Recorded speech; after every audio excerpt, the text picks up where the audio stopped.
Hi students, welcome back to the class. Actually I got late to upload the class, so sorry for that. And so let's start the class for today, right? So in today's class we are going to discuss a different topic. So the last class, so whatever uncertainty in measurement, it is completely finished, right? So in today's class we are supposed to discuss a topic which is known as what? Laws of chemical combination. Okay, laws of what? Chemical combination. You know guys, what exactly this point mean? But think about it, that A and B are two different compound or two different matter, and they are reacting with each other. They are combining, right? If we're talking about reaction between two compound, that means what? Definitely they are combining and giving something. So when these two compound combine together, what are the laws we have to follow? That is the particular thing which we have to discuss in our today's class. Okay, and basically we will go through 5 different laws here. Okay, and so let's start the topic here, or let's start the laws here. So the first law which we have to discuss is your what? Law of conservation of mass, or you can say matter. Okay, now if I'm not wrong, you have already gone through numbers of chemical reactions, right? Balancing and chemical reaction in your class 10 unit number 1, right? Now you know what, exactly the same thing, but I will try to discuss this thing in little bit different way. Okay, let's go for this. Consider I am having two compound this, and they are combining and giving me this. Another, I am having this and they are giving me this. And the last one, they are combining and giving me this particular compound. Now, if you look at all the reactions, they are having some similarity or dissimilarity also. Similarity is always A and B. Now look at this particular first reaction, that here we have inputted one number of A and two number of B, but as a result we are getting only one A and one B. But here look, as you are providing 2B, you are getting only 1B. Where those another B goes, right? That means what? Here 1B is getting diminished. So it can't happen in a chemical reaction. Here you are giving only 1B, but you are producing 2 number of B.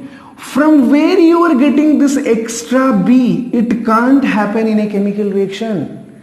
And here you are getting 1A and 1B, so you are getting A and B. So this is the correct one. So by this example, what I mean to say here is that if you look at the first reaction, here one number of B is being destroyed, right? Here, where is this another B goes? It is destroying in the reaction. And here you are only giving 1B, but you are getting 2B. From where this another B comes? It is creating there, which is not possible in a chemical reaction. That is what we are talking about by the law of conservation of mass. That means what? Here it is being what? Destroyed, and here it is being what? Created. So what says, you know, in a chemical reaction, matter can't be created or destroyed, nor destroyed. Clear? So this is the perfect chemical reaction which following what call your laws of conservation of mass. So these two are not following the law of conservation of mass, because in the first B is what? Destroying, one B is destroying, and here what? One B is what? Creating. So in a chemical reaction, matter, or you can say mass, they can't be created or destroyed, or neither created nor destroyed. So this is what call your law of conservation of mass. Okay, so that's why, you know guys, we are balancing and chemical reaction always. Let's have a look here with one of the example. If I am having H2 and O2 here, right, it is giving me what? This water molecule. Hydrogen gas and oxygen gas, when combined, they will give you water molecule. Now look at here. Here we are giving 2 oxygen, right, but we are getting only 1 oxygen in the water molecule. But the formula of water molecule, you can't make it this, right? If you are talking about water molecule, the formula is H2O. So you can't make it H2O2. So what we are saying is that where does this another B O goes, right? Where is the another oxygen? It is destroying there. It can't happen. So what we will do? We will balance this chemical equation. So to follow the law of conservation of mass, what we have to do? We have to always balance a chemical reaction, which means that the number of atom in the left hand side, means in the reactant part, and the number of atom in the left hand side or in the right hand side, in the product part, it should always be equal. Means the numbers should be what? Equal. So here what we will do? I can balance this in two different ways. So this. So here what? Hydrogen 2, oxygen 1. Half of O2 means 1. Here also hydrogen 2, oxygen 1. So the same reaction I can balance in this way also. H2 plus O2 to H2. To make it balance, I will put it 2 here and I will put it 2 here. So hydrogen 4, oxygen 2. Here also hydrogen 4, oxygen. So all these reactions are now what? Balance, and they are what? Following the law of conservation of mass. I hope you guys have understood. Okay, and what I'm not doing here is that I'm not writing the theory in written here. Okay, you can just go through the theory part in your text, from your textbook also. So try to go through that, right? Main thing is concept, right? Main thing is concept. Next theory or the law which we have to discuss is your word law of definite proportion. Okay, law of what? Definite proportion. Now what those exactly this particular theory or laws mean? Now look here.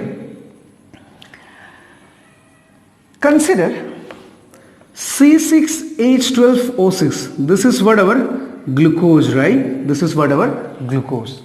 Now whatever the food item containing carbohydrate we eat, finally it will give you what? Glucose as a final product. It will remain as a glucose in your body. Now what are the different form of glucose we can have? Think about it.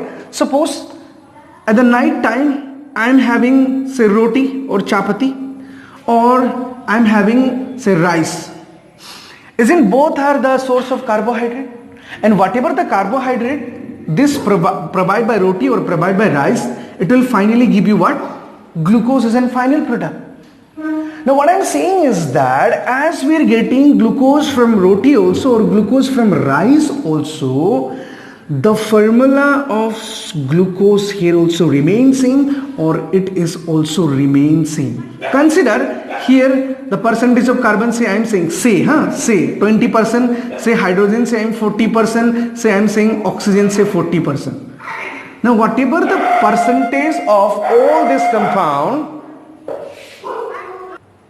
sorry guys, there was a disturbance of some dogs. Okay, so let's continue now. So whatever the percentage of these atoms or the elements present in glucose, so from roti if you are having glucose, it will also have the same percentage, or from rice you are having this glucose, it will also have same percentage of elements present in this glucose. That is what I am trying to say here is that guys, whether the source of this compound can be different. Source can be different. Look, glucose, the source is roti and rice, but glucose is glucose, right? So whatever the composition of this element in from glucose from rice or glucose from roti, they will have same composition. Whatever the element should be, it should be. Okay? So let me show you another example, guys. Consider you know methane, right? You know methane, right? CH4. Here the percentage of carbon is 75% in actual, and hydrogen percentage is what call your 25%. You know what? So this can be obtained from what call your Gober gas also, right? Or it can be obtained from humus also, right? Now what? Or what you can say petroleum product also, right? Petroleum product also. Now what? When you are getting methane from Gober gas or you are getting this from petroleum product or humus, so methane is always methane. Here also the percentage of carbon will 75 or hydrogen will what call your 25, or here also the percentage of carbon will 75 and hydrogen will your what 25%. Okay, so composition will never change. That is what we are trying to say here is that the composition of the element never changes, or the percentage by mass will never change. Okay, whether source may be different one, doesn't matter, but their composition or the percentage of the element by mass remains always the same. So according to this law of definite proportion, what we can say that despite of being different sources, one compound always have what? Same proportion of element by mass. Got it? So we can say like that. Or in another word, what we can say is that in a given compound, it contain always exactly the same number of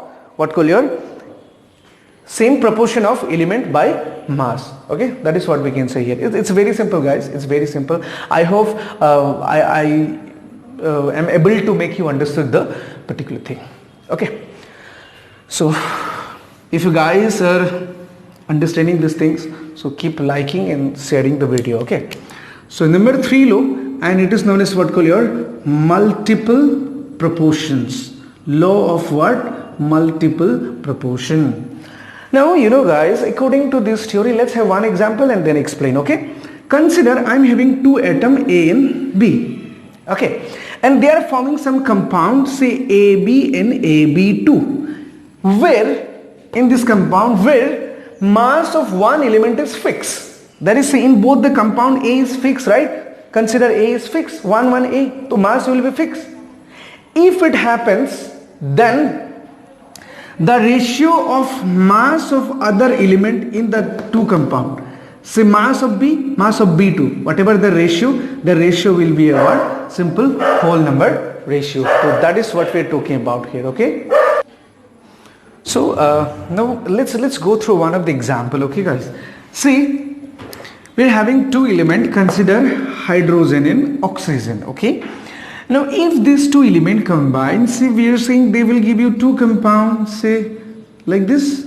This is water molecule and this is known as what? Hydrogen peroxide. Okay, now when this compound form, look at here, in this both the compound the mass of hydrogen is fixed. Here also 2, here also 2, right? But mass of this, here it is mass of 1 oxygen, here it is mass of 2 oxygen. So if you try to calculate the ratio of their masses, so it will be what? 1:2, right? So what we are saying here, guys, in the law of multiple proportion, if 2 elements combine to form different compounds where mass of one element is fixed, so in both the compound mass of hydrogen is fixed. If it happens, then what? The ratio of mass of other element, this, look, other element is what? Oxygen. So ratio of their masses, so this mass of oxygen and mass of dioxygen, so it will be 16 into 32, which will be what? 1:2. So according to this theory, what we can say, if 2 element combines to form more than one compound where in both the compound mass of one element is fixed, it's the same, then if it happens, or then the ratio of mass of other element, it will be what? And simple whole number ratio. That's it.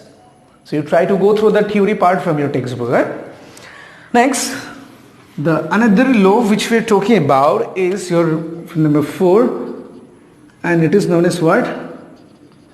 Gay-Lussac's law of gaseous volume. Okay, Gay-Lussac's law of gaseous volume. Now what says, according to this law, if gases combine or produce any chemical reaction, okay, then their ratio of their volume will be a what? Simple whole number ratio. This is the very simple thing, guys. Consider, say we are having A and B combining and giving C. Say both are what? Gas. So if it happens, then what? Whatever their volume we will have, volume of these 2 gases, their ratio will be what? Volume of say A and volume of B, it will be what? A simple whole number ratio. That's it. It's very simple. Let's go through one of the example, right? Okay. Now, say consider we're having this H2 plus O2 giving you this, and both are what? Gas, right? This is not balanced, we have to balance it, right? Consider earlier we are reacting 100, it will giving 100. It is not 200, it is not combining collectively, okay? Now if it happens, so we have to balance it, so it will make it half, so it will become but 50. Now 100 ml of this, 50 ml of this and 100 ml of this. You know what? If you're thinking that 50 plus 100 it will be 150, it is not like that, guys. There is a rule, there is a topic called limiting reagent. There we will discuss. One drop of this will react with only one drop of this, or you can say 1 ml of this B will react with O2 will react with 1 ml of H2 only. So this is what how things matter. Okay. So now what if it happens, then what? Look, whatever the ratio of their volume, it will be what, 100 is to 50, right? So it will be what, 2 is to 1. So it's very simple. Okay. So if gases combine in a chemical reaction or they produce in a chemical reaction, then what, whatever their volume we are having, the ratio of their volume will be what, simple whole number ratio. So this is one of the example for this particular law. You try to go through the theory part from your textbook. Okay guys. Now another law, which is the fifth one, and it is known as Avogadro's law. Okay, which you're talking about what, Avogadro's law. The earlier point, you know what, in there which we're talking about Gay-Lussac, their temperature and pressure of both the gas should be what, equal. Say temperature of O2 and H2, or pressure of O2 and pressure of O2, sorry, H2 and O2, it should be equal there. Huh? So this should be the condition, you have to follow this, you know, in the Gay-Lussac law, at same temperature and pressure, that is what we have to mention. Okay. Now, according to Avogadro's law, you know what says that if we are having two different gases, say consider A2 and saying B2, two are gas, and their volume are what, equal. Their volume are what, equal. If their volume are equal at what, same temperature and same pressure. Here also what, this is the criteria. The pressure and the temperature of both the gases should be equal, and if their volume also equal, then what says the number of molecule in both the gases will what, equal. At same temperature and pressure, equal volume of gases will have same number of molecules. Got it? Say A2, B2, these are the two gases, their temperature also equal, their pressure also equal, and their volume also equal. If it happens, so their number of molecule, whatever present in A or whatever present in B, it will be what, same here. And that number is what we are talking about, 6.023 into 10 to the power 23. And it is known as what, number of Avogadro's, or Avogadro's your number. That means what, if both the gases having same temperature, both the gases are having same pressure, and their volume are also equal, then what, number of molecule that in A and number of molecule in B also what, 6.023 into 10 to the power 23. This is what our Avogadro's law means. I hope you guys were able to understand those things, right? And if you have understood these things, so please like, comment, and don't forget to subscribe and share the channel. Okay, thank you so much, take care.